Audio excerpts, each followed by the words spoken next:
መስቀሉ ላይ እኮ ነው ንጉሥ ክርስቶስ ጠላቱ ዲያብሎስን እስከ ሰራዊቱ ያሰጠማቸው። የቀጠቀጠው መስቀል ላይ ሆኖ ነው።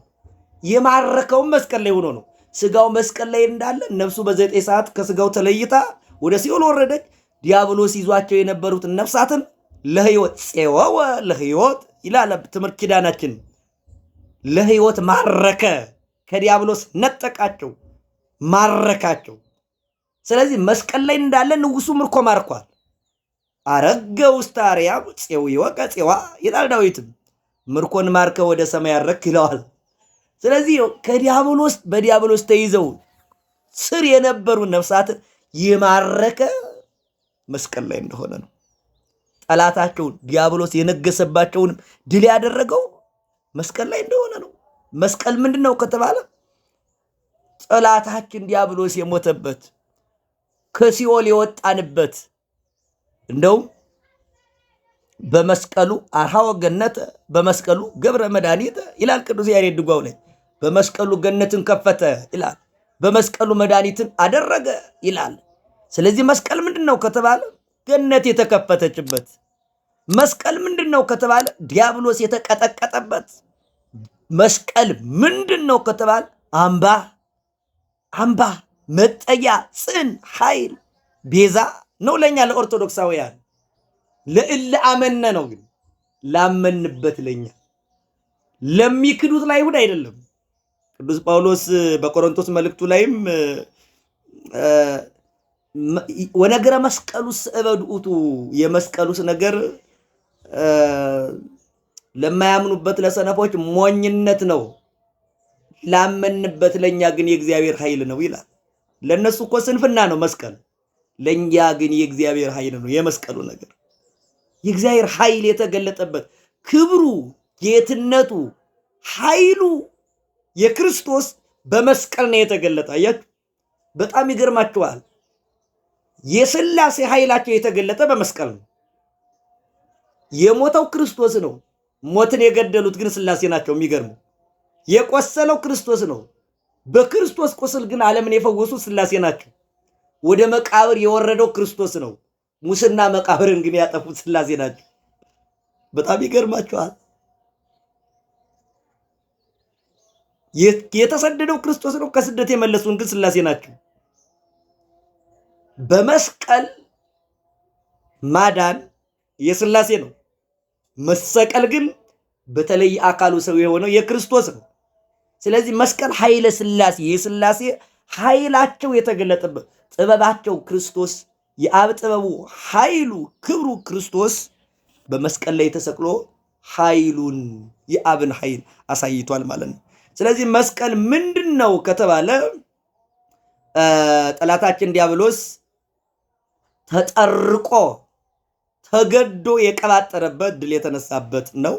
ሌላኛው መስቀልን ሊቃውንት በልዩ አገላለጥ ገልጠውታል። መስቀልን ማዕድ ብለውታል። ማዕድ ዳዊትም ወሰራይከ ማዕድ በቅድሜ ብሏል። በፊት ማዕድን ሰራ በአንጻሪሆሙ ለሊሳ፣ መከራ በሚያጸኑ በእነሱ ፊት ማዕድ ሰራ ይለዋል። መስቀል ምንድነው? ማዕድ ነው። ማዕድ ላይ ምን ይቀርባል? ያማረ የጣመ የላመ ምግብ ይቀርብበታል። በሀገራችን ባህል ማዕድን ያከብሩታል። አንዳንዴም በልተው ሲጨርሱ ይስሙታል። ማዕድ ክቡር ነው። ሊበሉ ሲሉ ይጸልዩበታል። በልተው ሲጨርሱ ስብሐት ብለው ያከብሩታል። ማዕድ የማያከብር በሀገራችን ባህል ወግና ትውፊት ባለየ ይባላል፣ ነውረኛ ይባላል። ማዕድ ላይ የሀገራችን ሰው እንግዳ እንኳ ሲመጣ አይነሳም፣ ክቡር ስለሆነ። አያችሁ፣ ማዕድ ክቡር ነው። መስቀል ደግሞ የክርስቲያኖች ማዕድ ነው። መብላችን ክርስቶስ ተሰርቶ የቀረበበት ማዕድ ነው።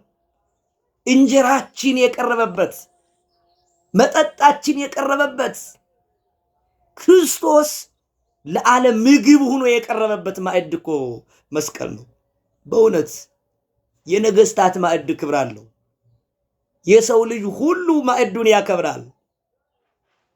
ለአንድ ቀን እንኳን ተመግበ ነው ዛሬ ተመግበ ነው ነገ የሚጠፋው ምግብ የሚቀርብበት ያ ማዕድ እንኳን ክቡር ነው።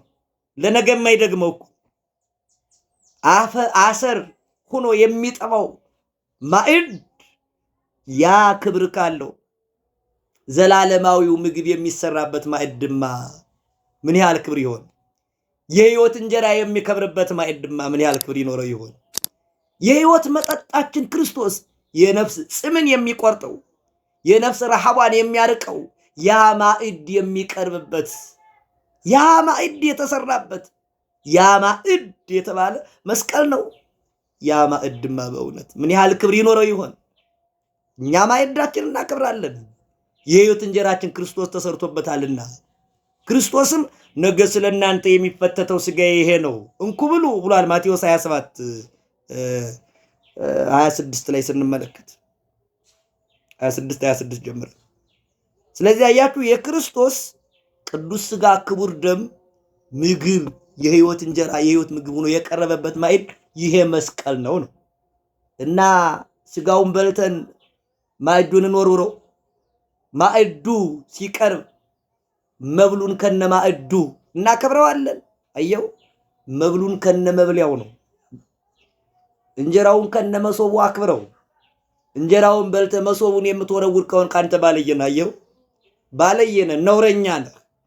የበላህበትን የማታከብር ከሆንክ ያውም የሕይወት እንጀራህን ዘላለማዊ ምግብ ዘላለማዊ ረሃብን የሚያርቅ እኮ ነው ደግሞ አየው ዘላለማዊ ጥምን የሚያርቅ መጠጥ የቀረበበት ነው። ያ መብል የቀረበበት ክቡር ማዕድማ ምን ያህል ክብር ይኖረው ይሆን? አንድ የቤተ ክርስቲያን ሊቅም በቅዳሴው ላይ ምን ውላል? ይሄንን ሲገልጠው ጥበብ ቤቷን ሰራች ባለ ቅዳሴው 7 ምሰሶን ምን አለች? አቆመች። ዘብሃ ዘዚአሃ ዝብሃ ፍሪዳ ጣለች። ከዚያስ ምን አደረገች? ወይን ጠመቀች ካለ በኋላ ፍሪዳ ጣለች፣ ወይን ጠመቀች ይልና ማዕድ ሰራች፣ አሳላፊዎችንም ላከች ይላል። ምን ማለት ነው? በነገራችን ላይ ምን ማለት ነው? ማዕድ ሰራች ይላል። ፍሪዳ ጣለች አለ። ፍሪዳችን ክርስቶስ ነው። ወይን ጠመቀች አለ። የምንጠጣው ክቡር ደም ነው። ማዕድ ሰራች አለ። መስቀል ዘረጋች ማለት ነው። ጥበብ የተባለችም ክርስቶስ ነው። አያችሁ። ስለዚህ ማዕድ ሰራች፣ ጥበብ ማዕድ ሰራች ያለው ክርስቶስ መስቀልን ዘረጋ ማለት ነው። አያችሁ። ማዕድ መስቀል ነው። ማዕድ ልናከብር ይገባል። እንዴት ሰው ማዕዱን ይንቃል? እንዴት ሰው ማዕዱን ይወረውራል? እንዴት ማዕዱን ይጸየፋል?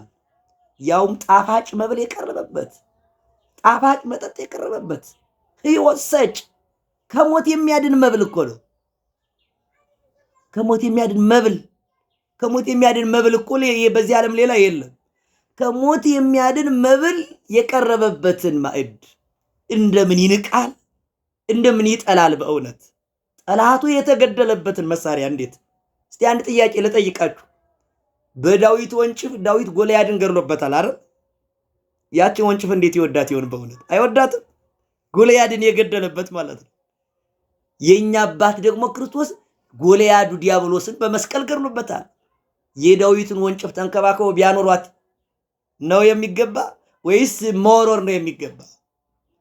ጠላት ዲያብሎስ ያቺ ወንጭፍ ውድ ከሆነች የክርስቶስ መስቀልማ ምን ያህል ውድ ይሆን? ለምሳሌ የሙሴ በትር አሁን ኦሪት ዘጸአት ምዕራፍ 3 ጀምረን የምናገኛት በሰፊ ብዙ ተአምር የተደረገባት ግብፅ ላይ ሙሴ ተራራውን ውሃውን እየመጣ መትቶ ደም አውጥቶባታል። ተራራውን ኮረብታውን እየመጣ ጓጉንቸር አውጥቶባታል። የኤርትራን ባህር ከፍሎባታል። 10 ተአምር አድርጎባታል። 11ኛው ስጥመት መጨረሻ ይህን ሁሉ አድርጎበታል። አያችሁ አድርጎባታል። ያቺ የሙሴ በትር ያቺ በትር እኮ ለብዙ ዘመን ተከብራ ኖራለች በደብተራ ኦሪት ውስጥ። የሙሴ በትር ያቺ ያ ተአምር ተሰርቶባታል። የክርስቶስ በትረ መስቀል ክርስቶስ የተሰቀለበት ይሄማ ከሙሴ በትር ምን ይልቅ ምን ይደምቅ እንዴ! የሙሴ በትር ፈርዖንና ሰራዊቱን የኤርትራን ባህር ከፍላ አሰጠመች። የክርስቶስ መስቀል ግን ኤርትራ አይደለም የተከፈለበት። የሲኦል ባህር ነው የተከፈለበት። የሙሴ በትር እስራኤልን አሻግሯል። የክርስቶስ መስቀል ግን እስራኤልን ብቻ አይደለም ያሻገር፣ ዓለምን ከሲኦል ወደ ገነት አሻግሯል። አያችሁ፣ የሙሴ በትር ከሲኦል አወጣ። የክርስቶስ መስቀል የሙሴ በትር ከግብፅ አወጣ። የክርስቶስ መስቀልሳ ከሲኦል አወጣን። የሙሴ በትር ከግብፅ ባርነት ነፃ ወጣ እስራኤልን ብቻ። የክርስቶስ መስቀል ግን ከዲያብሎስ ባርነት ነፃ ወጣን እና ልናከብረው ይገባል። ይህን መስቀል ከባርነት ነፃ የወጣንበት፣ ሲኦልን የተሻገርንበት፣ ገነት የገባንበት ነው። ይህን ስለ ክርስቶስን ጥለን አይደል? ክርስቶስ እንዲህ ክርስቶስ ስራ የሰራበትን ማክበር አለበት ወዳጅ። ክርስቶስ ስራ የሰራበት ክርስቶስ እግዚአብሔር ወልድ ሰው ሳይሆን ዓለምን ማዳን አልፈለገም? አይችልም? ይችላል እኮ። ስጋን ለብሶ ከኛ የነሳውን የተዋሃደውን ስጋ መከራ ተቀብሎ ዓለምን አድኖበታል። አየው፣ ስጋን ተዋህዶ በመንጦ ላይ ተስጋው ግብተ እስመ ሐደሰ ለነ ሥርዓተ የሚለው ቅዱስ ስጋውን መጋረጃ አድርጎ ማለት ተዋህዶ ማለት ነው። በባብ ተዋህዶ ሄደበት፣ በስጋ ተዋህዶ መጣበት። የባብን አንደበት አድርጎ ልብስ አድርጎ ሄደበት። ክርስቶስ የኛን ስጋ ለብሶ መጣበት። በመጣበት በእንጨት ገደለበት አዳምን፣ በእንጨት መስቀል አዳነበት። መጣና በሄደበት እኮ ነው የመጣበት። በገባበት እኮ ነው ያስወጣው። ጀግና ጠላቱ ሊመታው በመጣ ጊዜ የጠላቱን በትር ካንገቱ ላይ ቀምጦ መልሶ እንደሚደበድበው ክርስቶስ ደግሞ እንደገና እኛን በእንጨት ገደለ ዲያብሎስ ባመጣው እንጨት እንደገና ነጥቆ እሱን ደበደበው። ክርስቶስ እንዲያ ያደረገ የሚገርመው በገባበት አስወጣው፣ በገደለበት ገደለው፣ ባሳደደበት አሳደደው፣ ባወረደን አወረደው፣ ባቆሰለን አቆሰለው፣ በገደለን ገደለው። እንደዚያ እኮ ነው ያደረገ ክርስቶስ። ኃያሉ አምላካችን እንደዚያ ነው ያደረገው እና መስቀል ለኛ ማዕድ ነው። መስቀል ማዕድ ብቻ አይደለም፣ በነገራችን ላይ ዙፋን ነው፣ ማዕድ ነው፣ አንቅይትም ነው። መስቀል አንቅይት ለጽሙዓን ይለዋል ቅዱስ ያሬድ ትጓው ላይ። ለተጠሙ መጠጣቸው ነቅ ምንጫቸው ነው ይለዋል። ምንጫቸው ለምንድን ነው መስቀልን ምንጭ ያለ? ከምንጭ ውሃ እንደሚፈልቅ ከመስቀል ደግሞ የሕይወት መጠጥ ክርስቶስ ፈልቋል ማለትን ማለት ነው፣ ተገኝቷል። አንድም መስቀል ላይ የሕይወት መጠጣችን ፈሷል የክርስቶስ ክቡር ደምና መስቀልን ምንጭ ይለዋል። ለምን? መስቀል ላይ የፈሰሰው ደም እስካሁን ሳይደርቅ እስካሁን ለዓለም ሲፈስ ይኖራል። አየው፣ የማይደርቅ ምንጫችን ነው እና መስቀልን እናከብረዋለን። ማዕድ ነው፣ ዙፋን ነው፣ ሀገር ነው። የክርስቶስ ሀገሩ ነው። አይሁድ ምድርን አስለቀቁት፣ ነገር ግን መስቀል ዙፋን ሆነ። ስለዚህ ክርስቲያኖች ይህን ክቡር መስቀል ልናከብረው ይገባናል። ወነሰግድ ውስተ መካነ በቆመ እግረ እግዚእነ፣ የጌታችን እግር ከቆመበት ቦታ ምን እንላለን? እንሰግዳለን። የጌታችን እግር የቆመበት የተባለ ምኑ ነው? መስቀሉ ነው። እሱን እንሰግዳለን። ለመስቀል ከንሰግድ፣ አቤቱ ለመስቀል እንሰግዳለን እንለዋለን። እንሰግዳለን። ለመስቀሉ ስንሰግድ ግን በመስቀሉ ላይ የተሰቀለውን ክርስቶስን ረስተን አይደለም። እነሰን ሰብክ ክርስቶስ፣ እኛስ የተሰቀለውን ክርስቶስን እንሰብካለን። መስቀሉ የተሰቀለው ክርስቶስን ስለሚሰብከን ነው፣ ስለሚያሳየን ነው። መስቀሉን እያየን ክርስቶስን እናያለን። ልጁን እያዩ በልጁ መልክ አባቱን የመሰለ ልጅን አባቱን እንደሚያዩበት እኛም መስቀሉን ስናይ አባታችን ክርስቶስን እናየዋለን። መስቀሉ ቀራንዮስን ያሳየናል፣ ጎልጎታን ያሳየናል፣ መስቀሉ ቤተልሔምን ያሳየናል። እና መስቀሉ ላይ እንጨቱ ላይ ብቻ ተገድበን የምንቀር አይደለንም። በመስቀሉ በሚታየው መስቀል የማይታየው ክርስቶስን እናይበታለን። በሚዳሰሰው መስቀል የማይዳሰሰው ክርስቶስ እንዳስሰዋለን። በቆሰለበት መስቀል የቆሰለልንን ክርስቶስ እናየዋለን። በሞተበትበት መስቀል የሞተልንን ክርስቶስን እናየዋለን። መስቀልን የምንወደው ለዚያ ነው፣ የምናከብረውም ለዚያ ነው። ስለዚህ ክርስቲያኖች ይሄንን ለዘመናት ጠፍቶ ተቀብሮ ባዳኝነቱ የተቀበረ ክቡር መስቀልን ልናከብረው ይገባል። አይሁድ መስቀሉ ክርስቶስ ከተሰቀለበት በኋላ አንደኛው ክፍለ ዘመን ዓይን ያበራ ጎባጣ ያቀና ሙት ያነሳ ነበርና አይሁድ ምቀኞች ስለነበሩ ከ300 ዓመት በላይ በጎድጓዳ ቦታ ወስደው ቀብረውት ቆሻሻ እየደፉበት ቆሻሻው ተከምሮ እንዳይታይ አድርገውት ነበረ። ድዌ እንዳይፈውስ አድርገውት ነበረ። ግን ታሪኩን እንደምታውቁት በታላቋ ንግሥት በእሌኒ በልጇም በቆስጠንጢኖስ ረዳትነት የተቀበረው መስቀል ያ መስቀል ከተቀበረበት ወጣ።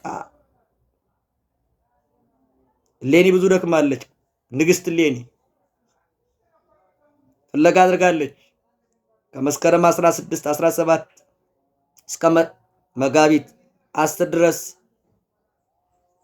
ምልክቱ ያለበት የታወቀው በመስከረም እንደሆነ ይታወቃል። ነገር ግን መስቀሉ ሊገኝ የቻለው በመጋቢት ነው ሊወጣ የቻለው። ይሄ መስቀል የተቀበረ ዕውር አበራ ተብሎ ነው። በእውነት ክርስቲያኖች በጎ በማድረጋችሁ ሊቀብሯችሁ የሚፈልጉ ብዙ ሰዎች ሊኖሩ ይችላሉ። በማብራታችሁ ነው እኮ በማጨለማችሁ አይደለም። ድዊ በመፈወሳችሁ የሚጠሏችሁ ሊኖሩ ይችላሉ። በመፈወሳችሁ በጎ በማድረጋችሁ ማዳን ያከብር ነበር እንጂ ያዋርን ነበር። መስቀልን ለምን አዳነ ብለው ገዳዮች ቀበሩት። እንዳይታይ ያደረጉት በጎነቱ እንዳይታይ እኮ ነው። ክብሩ እንዳይታይ ያደረጉት። ክብራችሁ እንዳይታይ ሊደብቋችሁ የሚፈልጉ ብዙ ሰዎች እንዳሉ መረዳት ከመስቀል መማር አለባችሁ። ግን አንድ ነገር እንረዳ። መስቀልን እንዳያድን ቢቀብሩትም እንዳይፈውስ ቢቀብሩትም ዕውር እንዳያበራ ጎባጣ እንዳያቀና ቢቀብሩትም በላዩ ላይ ቆሻሻ መድፊያ ቢያደርጉትም ግን መስቀል ተቀብሮ አልቀረም። ግን መስቀል ተሰውሮ አልቀረም። በላዩ ላይ የተከመረው ቆሻሻ ሁሉ ተበትኖ የተከበረው መስቀል እንደገና በክብሩ ወጣ። በጎ ስራ እያደረጋችሁ ሳላችሁ ቀባሪዎች ሊነሱባችሁ ይችላሉ። በበጎ ስራ ስለ መልካም ስራ ብላችሁ ስለ ጽድቅ ብላችሁ ከተቀበራችሁ በእርግጠኝነት አንድ ቀን መቃብሩን ፈንቅላችሁ ትነሳላችሁ። ቀባሪዎቻችሁ ከሞቱ በኋላ እኮ ነው። መስቀልን የቀበሩት ሰዎች እኮ ሞተዋል እኮ በዚያ ዘመን የሉ። ቀባሪዎቹ ወደ መቃብር ሲወርዱ መስቀል ከመቃብር ተነሳ። እውነት እንደዚህ ነዋ። ቆሻሻ የደፉበት ሙተው በላያቸው ላይ ቆሻሻ ሲደፋባቸው ቆሻሻ ሲደፋበት የነበረው መስቀል ግን እያበራ ወጣ። ዛሬ በዚህ ዓለም ብዙ ቆሻሻ የሚደፋባችሁ ሰው ሊኖር ይችላል። በሕይወታችሁ ላይ ጥራጊ የሚደፋባችሁ እንደው ስለ ፍቅራችሁ እኮ ነው፣ ስለ ትዕግስታችሁ እኮ ነው፣ ስለ ትሕትናችሁ፣ ስለ መውደዳችሁ ክርስቲያን ስለሆናችሁ ብቻ እንቅበራቸው የሚሉ እኮ አሉ። ግን አንድ ነገር አስቡ። ዛሬ ታገሱ። ዛሬ በትህትና በፍቅር ጽኑ። ዛሬ መከራውን ክርስቶስን በማመን ተቋቋሙ። ግን እነሱ ሲቀበሩ እናንተ ትነሳላችሁ። እውነታው ይሄ ነው። እንደተቀበራችሁ አትቀሩም። በስጋ ብትቀበሩ እንኳን ሞትን ድል አድርጋችሁ ከብራችሁ ትነሳላችሁ። ዛሬ ለኛ ለኦርቶዶክሳውያን ብዙ አይሁዶች አሉብን፣ ብዙ ቀባሪዎች አሉብን። ወደ መቃብር ሊያወርዱን የሚያስቡ እያሰቡም ያሉ እየሰሩም ያሉ ብዙዎች ናቸው። ግን ኦርቶዶክሳውያን ግን ኢትዮጵያውያን የቱንም ያህል ቀባሪዎቻችን ቢበዙ ቀባሪዎቻችን ግን ነገ በላያቸው ድንጋይ ይጫንባቸዋል፣ አፈር ይደልብባቸዋል። ኦርቶዶክሳውያን ግን ኦርቶዶክስነት ግን ነገ ይነሳል። እነርሱን እየረገጠ በላይ ይውላል። መስቀል የሚገርማችሁ ተቀብሮ ኑሮ ሲወጣ ከ300 ዓመት በኋላ እንደ ጥንት ግብሩ አይን እያበራ ተነሳ። ጎባጣ እያቀና ተነሳ። ክብሩ አልተለየው። ታምር አድራጊነቱ አልተነጠቀው። እስከ ክብሩ ነበር የቀበሩት እኮ እስከ ክብሩ እስከ ቅድስናው ቀበሩት። እስከ በጎነታችሁ ሊቀብሯችሁ የሚፈልጉ ሰዎች አሉ። እስከ እምነታችሁ ሊቀብሯችሁ ሊቀብሩን የሚፈልጉ ሰዎች አሉ። ግን የሚገርማችሁ በጎነት ተቀብሮ አይቀርማ። ፍቅር ተቀብሮ አይቀርማ። ትህትና ተቀብሮ አይቀርም። ክርስቶስ ትህትና ነው። ገድለውን ነበረ ግን ተነሳ። ልዕልናው አልተለየው። ጠልተውት ነበረ ግን ተነሳ። ፍቅር ተቀብሮ አይቀርማ። ክርስቲያኖች፣ ኦርቶዶክሳውያን፣ ኢትዮጵያውያን ዛሬ ታለቅሱ ይሆናል። ዛሬ እናለቅስ፣ ዛሬ አንገት እንደፋ ይሆናል። ነገር ግን ቀና እንላለን። የመስቀሉ ኃይል ከኛ ጋር ስለሆነ። ስለዚህ ኦርቶዶክሳውያንና ኦርቶዶክሳውያት ይህንን የፍቅር በዓል፣ ይህንን የጽናት በዓል፣ ይህንን የድል በዓል ስናከብር በፍቅር መሆን አለበት፣ በአንድነት መሆን አለበት። የጎበጠውን በማቅናት መሆን አለበት። የተቀበረ ካለ በማውጣት ነው። ክርስቲያኖች የጠፋው ካለ የጠፋውን በመፈለግ መሆን አለበት። መስቀል ጠፍቶ ኑሮ ተፈልጎ የተገኘበት አይደለም። የጠፋ ወንድም የለህም በጎረቤትህ። እንደው የጠፋ ቤተሰብ እስከ ቤት ውስጥ የለም። የጠፋ ስልህ ሀገር የቀየረ ተራራና ሸንተረር የቀየረ እንዳይመስላችሁ። የጠፋ ከማተቡ የጠፋ ከቤተ ክርስቲያኑ የኮበለለ ከክርስትናው የተደበቀ ከክርስቶስ ሸሽቶ በሞት መካከል በሞት መጋረጃ ውስጥ የተደበቀ በኃጢአት መቃብር ውስጥ የወደቀ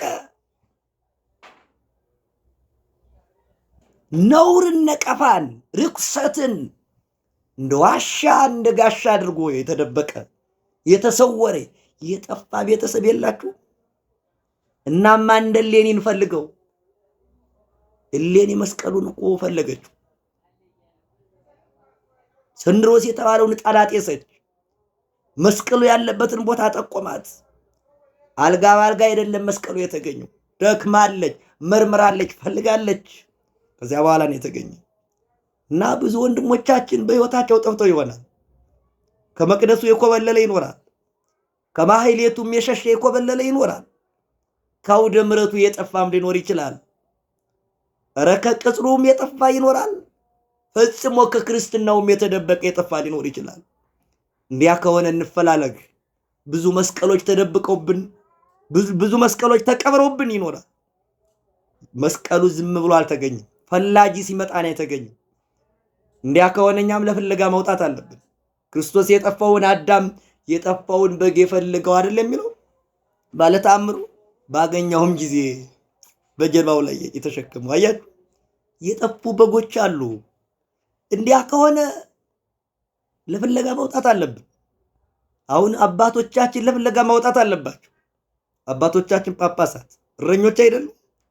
አባቶቻችን መምህራን እረኞች አይደሉ? አባቶቻችን ካህናት እረኞች አይደሉ? ሰባክያንም ዲያቆናትም ለፍለጋ ልንወጣ ይገባናል።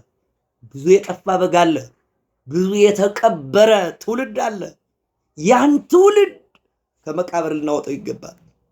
እንዲሁ ተኝተን በላይ ብዙ የኃጢአት ቆሻሻ ተከምሮበት እንደ መስቀሉ ክብርን መፈለግ አይቻልም። ቆሻሻውን የሚያስወግድ ያስፈልገው ነበረ መስቀል።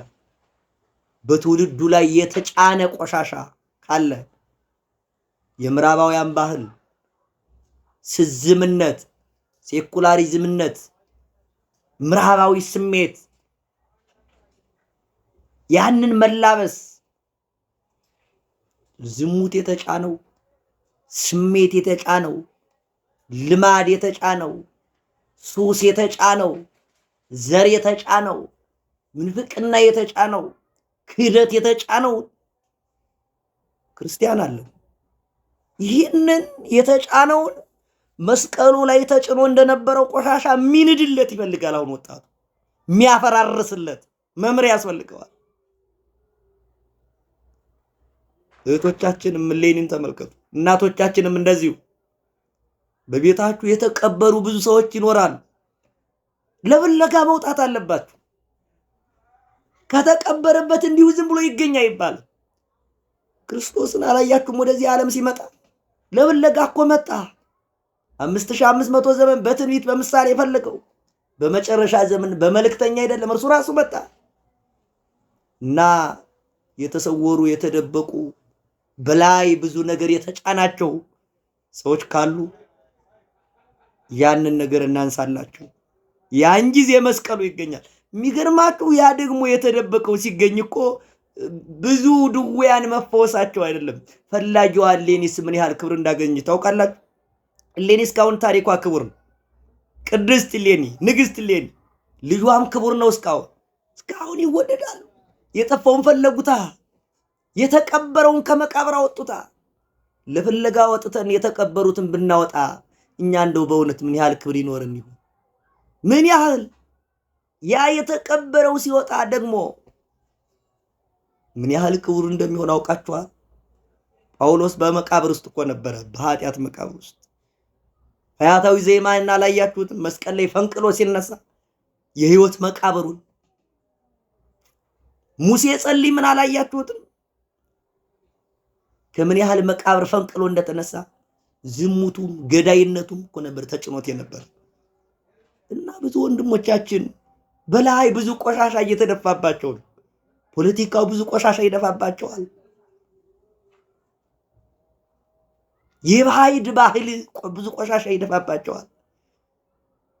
ቴክኖሎጂው በዚያው ልክ ነው። ሚዲያው በዚያው ልክ ነው። ብዙ ቅርሻት ይደፋባቸዋል። ይህን ሁሉ ክምር ፈንቅለው መነሳት አቅቷቸው ተስኗቸው እኮ ነው አሁን መከራ ውስጥ የሆነችው ቤተክርስቲያን። ቆሻሻውንም የሚያነሳላቸው አጡ። ማን ይርዳቸው? እኛም ዝም አለ። እንዲሁም አንዳንድ ጊዜ ቆሻሻ ጨማሪ ሆንኛል። መስቀሉ ላይ ረዳት ሆና አይደል? በዚህ ምክንያት ብዙዎች ጉድጓድ ውስጥ ናቸው። አባቶቻችን የድርሻችሁን ልትወጡ ይገባል። ነገ ትጠየቃላችሁ።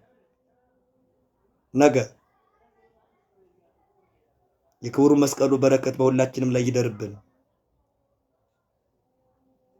ኦርቶዶክሳውያንና ኦርቶዶክሳውያት ይህንን መስቀል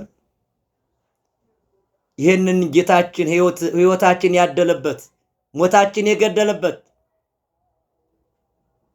ጥላችን ያራቀበት፣ መርገማችን የሻረበት፣ ፍቅራችን ያወጀበት፣ ነፃነታችን ያደለበት የክርስቶስን ዙፋን ማዕድ ልናከብረው ይገባል። ክርስቲያኖች ከክቡር መስቀሉ መቼም ተለይተን መኖር አይገባንም። ምክንያቱም መስቀል መከራ ነዋ። በቤታችሁ መስቀል መኖር አለበት። መስቀል አንገት ላይ ብቻ አይደለም፣ መስቀል መከራም ነው ብያችሁ የለ። በባልና በሚስት መካከል የሚተከል መስቀል አለ። የሚቆም መስቀል ማለት መከራ ማለት ነው።